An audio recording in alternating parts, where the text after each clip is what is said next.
Olá, bonitas! Aqui eu vou dar um exemplo do que a gente vai fazer para formar um projeto de desenho, nesse caso, deixando esse resultado mais harmônico.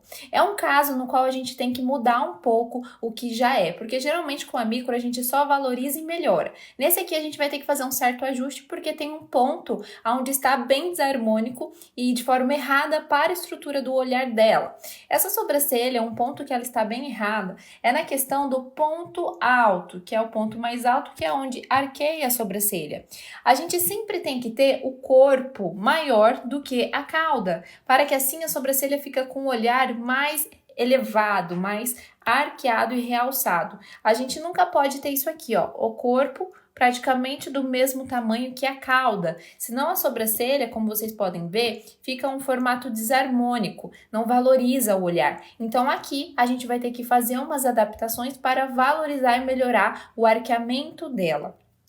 Quando a gente tem um corpo no mesmo tamanho que a cauda, a gente vai ter que ou diminuir a cauda da cliente ou trazer mais para fora o ponto alto, porque dessa forma a gente consegue ampliar o tamanho do corpo dela. Porém, tem algumas pessoas que a gente precisa identificar se eu vou trazer o ponto alto para fora ou se eu vou diminuir a cauda. Se a gente observar que o ponto alto está no máximo de comprimento, deixando a cauda no comprimento máximo, que é, por exemplo, 4 centímetros, a gente não pode trazer mais para fora. Então, nesse caso, se o corpo tiver 4 centímetros, a gente vai ter que diminuir a cauda. Porém, não é o caso dessa cliente aqui. Se a gente observar, o comprimento do corpo dela não está muito alongado. Aqui deve ter basicamente 3 centímetros a 3,5. Então, o que a gente vai fazer?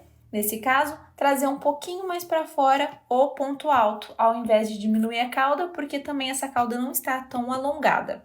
Então, para a gente conseguir fazer isso e ter uma métrica, eu sempre gosto de tirar com a base do término do olho dela. Então, eu vou arquear até onde o olho dela termina. Aqui na foto não está uma foto reta, então não tem como fazer com exatidão, mas é para vocês terem uma noção. Então, nesse caso, eu vou trazer aqui o ponto alto dela um pouquinho mais para fora.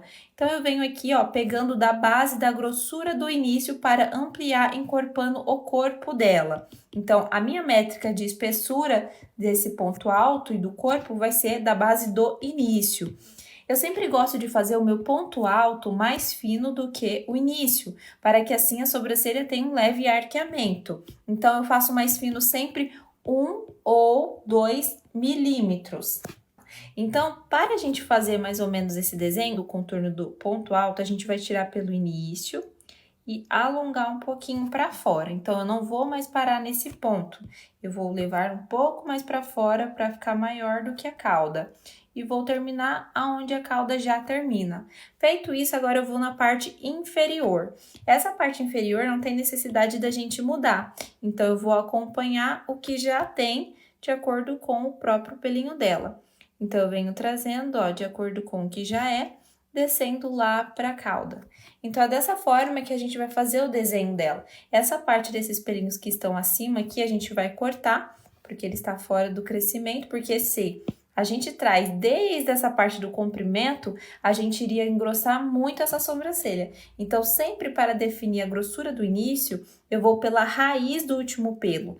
Ó, a raiz do último pelo, a gente percebe que o pelinho nasce aqui. Então, eu vou fazer esse ligamento. Eu nunca venho pelo comprimento do pelo, porque essa parte, o ideal é cortar para a gente não manter uma sobrancelha muito grossa. Então, mais ou menos, sempre é 70% de corpo e 30% cauda, ou 60 e 40. Isso é uma métrica para ter uma noção, um leve padrão para você ter o embasamento de quanto que tem que ter para a sobrancelha ficar mais realçada e arqueada.